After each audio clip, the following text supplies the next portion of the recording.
Olá pessoal, tudo bem? Nosso assunto de hoje é sobre radiciação, tá? Radiciação nada mais é do que a gente retirar a raiz de um número, no nosso caso aqui de um número real, certo? A raiz ela é representada por esse símbolozinho aqui, ó, que a gente chama de radical, tá? Que é esse símbolo, certo? E quando ela não tem nenhum índicezinho aqui, nenhum númerozinho aqui nesse radical, significa que a gente está tratando de uma raiz quadrada. A radiciação, ou raiz, né, ela é a operação inversa da potenciação, que nós já vimos antes. A potenciação é aquela operação que é um produto aonde o fator dela, que é a base, né, da potência, ele se repete quantas vezes for aquele expoente. A raiz é o contrário disso, eu tenho um número que eu vou tirar a raiz para descobrir qual é a base, tá, daquela potência inversa dela. Então, no caso aqui, ó, quando a gente fala de raiz quadrada é que número que, quando ele é elevado ao quadrado, ele daria esse valor que está aqui dentro do radical, certo? Então, raiz quadrada, um exemplo de 49, é 7. Por quê? Pensando no inverso, pensando na potenciação. O 7, quando ele é elevado ao quadrado, ele dá 49. Então, aqui a gente está comprovando que a raiz quadrada de 49 é 7 por conta dessa potenciação ali, tá bom? A esses números que possuem raiz quadrada exata, a gente chama eles de quadrados perfeitos, certo? Que seriam números que, quando são elevados ao quadrado, ele dá o valor do radical. Então, quadrado perfeito seriam números que dariam quadrados quando eles fossem colocados, por exemplo, assim, na base do quadrado e na altura dele. Então, daria um quadrado com 49 de área, tá bom? Bom, e o que seria a raiz cúbica? Lembra que quando a gente eleva um número ao cubo é porque a gente está elevando ele à terceira potência, o expoente dele é 3? Então, a raiz cúbica é o inverso disso. Seria a raiz onde o radical tem um índicezinho aqui que é o 3, ou seja, que número que é elevado à terceira potência daria, então, essa raizinha aqui, tá bom? Então, a raiz cúbica de 8. Que número que é elevado à terceira potência daria 8? Nesse caso, a gente sabe que é o 2. Porque 2 vezes 2 vezes 2 dá 8, tá bom? Então, ó, esse índice aqui ele pode ter qualquer valor numérico, certo? Só que o que acontece? Quando esse índice aqui tem mais, né, fatores ali, por exemplo, raiz quarta, né, raiz quinta e assim por diante, dá números muito maiores. Então, em geral, a gente estuda mais a raiz quadrada e a raiz cúbica, tá bom? Bom, e quando a gente não tem um número inteiro exato assim? Quando a gente tem um número decimal. A raiz de um número decimal, em geral, mais fácil é você transformar esse decimal num número fracionário para que você possa verificar se ele tem. No nosso caso, aqui a gente vai transformar ele para a raiz quadrada, a gente vai transformar esse decimal numa fração. Lembrando que a gente já trabalhou sobre isso anteriormente. Quando eu tenho um decimal para transformar em fração, a gente conta quantas casas decimais ele tem após a vírgula, tá? Nesse caso, 2 casas após a vírgula, como é que eu faço para transformá-lo? Eu vou pegar todos os números que tem ali, tá? O 0, 2 e o 5 e vou colocar aqui como numerador da minha fração. Só que o 0 aqui na frente ele não vai ter valor, então eu descarto ele. Então ficou só o 25. 2 casas decimais. Eu vou botar no denominador, como é decimal, vem de base de 10, 100, 1000 e assim por diante. 2 casas decimais, 2 zeros e boto 1 na frente. Então, 0,25 é o mesmo que 25 sobre 100, tá bom? Então, a raiz de 25 sobre 100 é a mesma coisa que raiz de 25 e a raiz de 100. Raiz quadrada de 25 dá 5, porque 5 vezes 5 dá 25.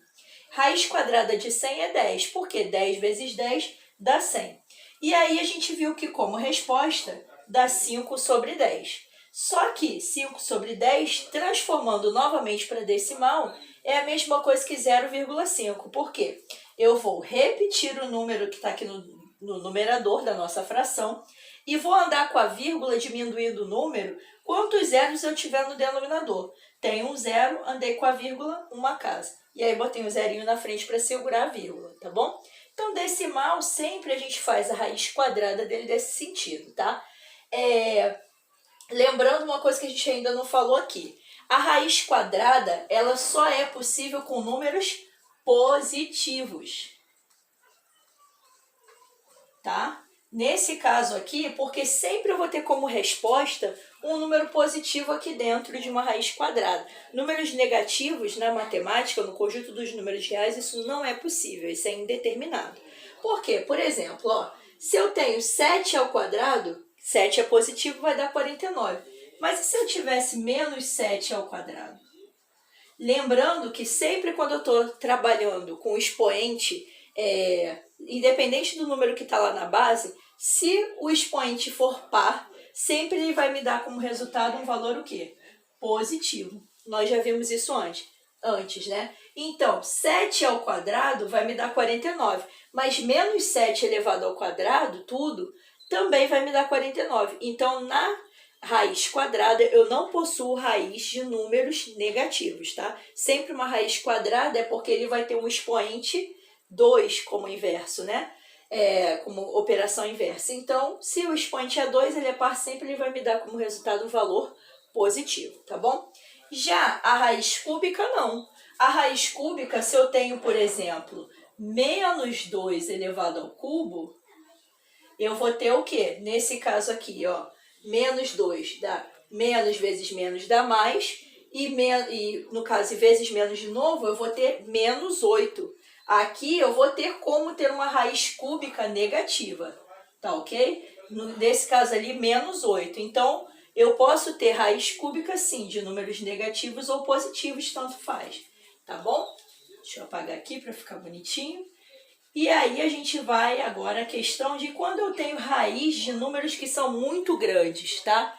Quando o número é muito grande e eu não souber, por exemplo, raiz de 9 eu sei que é 3, raiz de 4, 2, raiz de 25, 5, raiz de 36, 6, raiz de 49, 7, raiz de 64, 8, raiz de 81, 9, raiz de 100, 10. Esses números menores a gente sabe a raiz. Agora, quando o número é muito maior, a gente meio que não consegue compreender ao certo. E vai que eu não tenho uma calculadora ou algum artifício naquele momento para descobrir a raiz. O que eu faço? Eu faço por fatoração. O que é fatorar? Fatorar em números primos. A gente vai separar aquele número em números primos. Lembrando lá do fundamental, lá do início, números primos são aqueles números que só tem 2 divisores naturais, que são o 1 e ele próprio, tá bom? Então, fazendo a fatoração aqui da raiz de 144, eu vou fatorar ele em números primos. O primeiro número primo é o 2. Vou ver se ele pode dividir por 2. Pode, porque 2 ele só divide por números pares. 144 isso aí vai me dar 72. 72 dá para continuar dividindo por 2, que vai me dar 36. Que por 2 vai continuar dividindo, dá 18. Por 2 dá 9. Aí não dá mais para dividir por 2. Eu vou para o próximo número primo, que é o 3, e dá para dividir. 9 dividido por 3, que dá 3, que dividido por 3 dá 1. Agora que vem o pulo do gato aqui, que a gente não sabe, né? Como eu estou falando de raiz quadrada, pois o índice aqui é 2, que ele pode estar lá como 2 ou pode estar sem nada, que eu já sei que está embutido 2, tá? Eu vou separar essas respostas aqui de 2 em 2 pares. Então, ó, eu agrupei aqui 2, agrupei mais 2, sempre aquele valor que está repetido, tá? O 3 aqui está repetido também, então eu separei em grupinho. Então, ó, o 2 repeti 2 vezes, então eu vou tirar um 2 para o lado de fora. 2 aqui, mais um 2 repetido, vou tirar um 2 para o lado de fora. 3 repetido, vou tirar um 3 do lado de fora. E aí, o que eu vou fazer? Eu vou multiplicar esses que eu botei para o lado de fora. 2 vezes 2, 4, que vezes 3 dá 12. Então, essa é a nossa resposta. A raiz quadrada de 144 é 12, tá bom?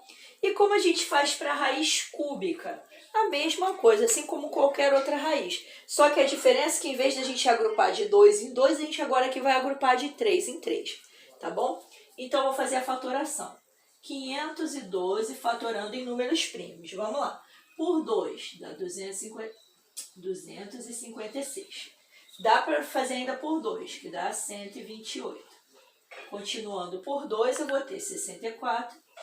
Por 2 dá 32. Por 2, 16. Por 2 dá 8. Por 2 dá 4. Por 2 dá 2. que por 2 dá 1. Encerrei aqui. Só que a diferença que eu falei com vocês, o que a gente faz? A gente vai agrupar de 3 em 3.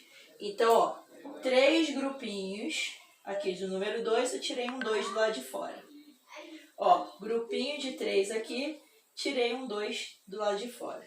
Aqui também, tirei um 2 do lado de fora. E agora é só eu multiplicar. 2 vezes 2, 4, que vezes 2 dá 8. Então, a raiz cúbica de 512 dá 8. Bom, pessoal, espero que vocês tenham compreendido bem, tá? Vou deixar uma fotografia do quadro aqui para que vocês possam depois ver com mais calma, tá? Esse conteúdo. E assim, espero que vocês tenham compreendido bem, tá bom? Raiz quadrada não foge desse assunto, tá? É tudo assim. E aí a gente vai fazer agora exercícios para poder melhorar a nossa compreensão do assunto. Ó, um beijo muito grande. Fiquem com Deus. Qualquer dúvida é só me procurar na plataforma. Beijão.